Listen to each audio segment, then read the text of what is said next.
వంచంగి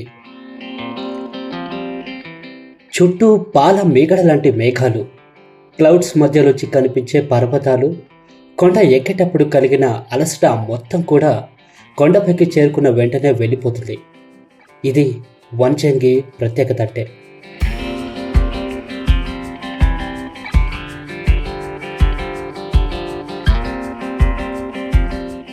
వైజాగ్ నుంచి 100 కిలోమీటర్ల దూరంలో అరకు దగ్గరలో ఉంది వంచంగి.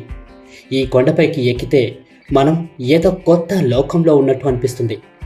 ముఖ్యంగా సూర్యోదయం చూడాల్సిందే. సూర్యోదయం సమయంలో ప్రకృతి రమణీయత వర్ణనాతీతం. దేశవ్యాప్తంగా చాలామంది ఇక్కడికి సూర్యోదయం చూడడానికి వస్తుంటారు. లంబసింగికి వెళ్ళడానికి ముందే ఈ వంచంగి ఉంటుంది. వైజాగ్ నుంచి అరకు లేదా డైరెక్ట్గా పాడేరుకు చేరుకుని వంచంగి ట్రెక్కింగ్ ప్రారంభించవచ్చు. అయితే ముందు ఒకరోజు ముందే పాడేరుకు చేరుకోవాలి. లేదంటే పొద్దున్నే 5:40 సూర్యోదయాన్ని చూడడం కష్టమే అవుతుంది. అది కుదరకపోతే వంచంగి కొండ కిందే టెంట్స్ కూడా అద్దెకు లభిస్తాయి. అక్కడ కూడా మీరు నైట్ క్యాంపింగ్ చేయవచ్చు. ఉదయం 4 గంటలకు లేచి మీరు ట్రెక్కింగ్ ప్రారంభించవచ్చు.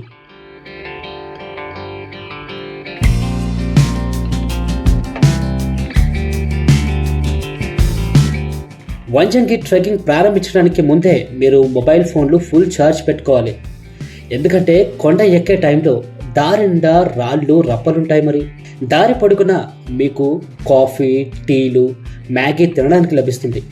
మీతో పాటు చాలామంది కొండ ఎక్కుతూ కనిపిస్తారు. కొండపైకి చేరుకున్న తర్వాత అరకు కాఫీని రుచి చూడవచ్చు. సెల్ఫీ స్టిక్స్, అందంగా కనిపించడానికి కళ్ళద్దాలు, ఇలా మీకు కావాల్సింది మీరు తీసుకెళ్ళవచ్చు.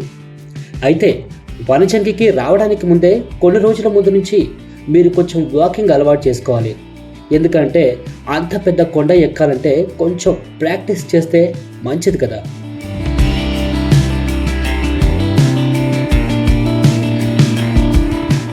ఇక ముఖ్యమైన విషయం, కొండను పెద్దవాళ్ళు లేదా చిన్నవాళ్ళు ఎక్కే అవకాశం ఉందా అని. నేను గమనించిన దాన్ని బట్టి 9 ఏళ్ల చిన్నారి, 65 ఏళ్ల పెద్దావిడ కొండ ఎక్కడం నేను చూశాను. సో వాళ్ళు కూడా వెళ్ళవచ్చు. కానీ లెక్కలేని బ్రేక్స్ తీసుకోవాల్సి ఉంటుంది. ఇక కీళ్ళ నొప్పులు, ఇతర ఆరోగ్య సమస్యలు ఉంటే కొంచెం ఆలోచించడం బెటర్. వెళ్ళగలిగిన వాళ్ళు వెళ్ళి బాగా ఎంజాయ్ చేయండి. అలా ఒక కొత్త ప్రపంచంలో మునిగి తేలండి. కొండ దిగి వచ్చే సమయానికి మీకోసం ఇడ్లీ, దోశలు కూడా రెడీగా ఉంటాయి. వాటిని తింటూ స్థానికుల జీవన విధానాన్ని అర్థం చేసుకోవచ్చు. వారి శ్రమిక జీవితానికి సెల్యూట్ కొట్టవచ్చు. వంచంగి గురించి నేను చెప్పిన దాంట్లో ఏదైనా మిస్ అయిందా, లేదా మీరు ఏమైనా చెప్పాలనుకుంటే కామెంట్ చేయండి.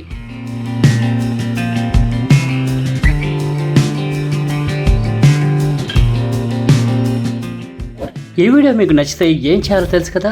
Like, share and subscribe. Thank you from ప్రయాణికుడు.